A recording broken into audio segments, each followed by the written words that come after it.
The venerable lamplighter was tipsy. There could be no doubt about it. Catherine Whelpley had watched him on his rounds many evenings from the nursery windows of the fashionable townhouse in London's Caxton Square. And on this evening in late September 1879, the lamplighter was humming gaily and staggering just a little.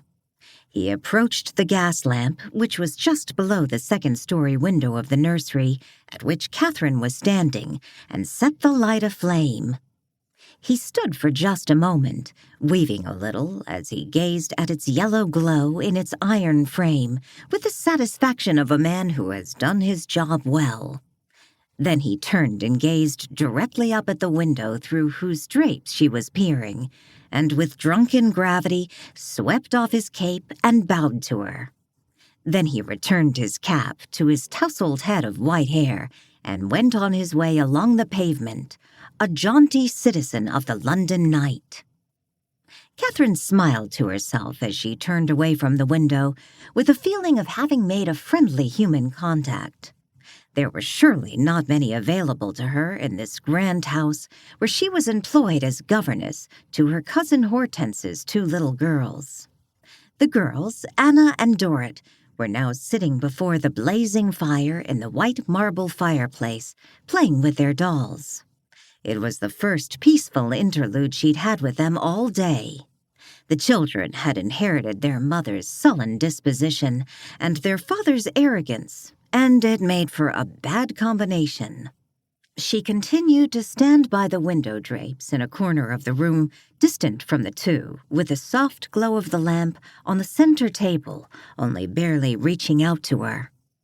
She was grateful for the anonymity of the shadows. It might mean that for a little while the children would play on, unconscious of her presence there, and that was about all she could ask. When they were aware of her, they continually plagued her with orders and problems, and if she didn't cater to them, they ran to their mother or father with complaints. And Catherine found herself invariably in the wrong. They were mean-dispositioned children, and even now, as they sat before the log fire, they argued as to who owned the better doll, and bickered about which doll dress each had claim to. Catherine listened to them and turned to stare out the window again with a deep sigh. The gas lamp was now glowing a warm yellow, and its ribbed black iron framework stood out against the foggy London night. Gazing into the murky night, she could not help but feel that her future might be as murky as the night itself. How had she come to such a sorry position? It had come about so quickly she was still bewildered by it. As the daughter of a clergyman, she had enjoyed a pleasant social position and a good life in the village outside of London where her father served. Her mother had died at her birth, and so she had occupied a very special place in her father's heart. He had seen to it that she had a good education, giving her Latin and Greek himself. It had seemed likely she might marry well in time and settle down to a good life, but that was not to be. One day her father had a severe stroke. He lingered only a few days, and then she found herself alone in the world.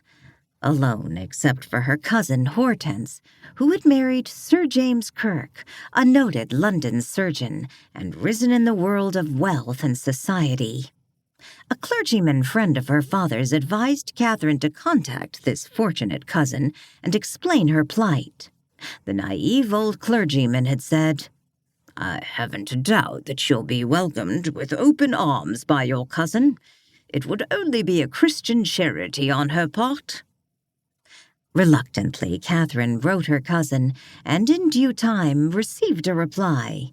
And the reply clearly proved that Hortense's idea of Christian charity was much different from the innocent old clergyman's.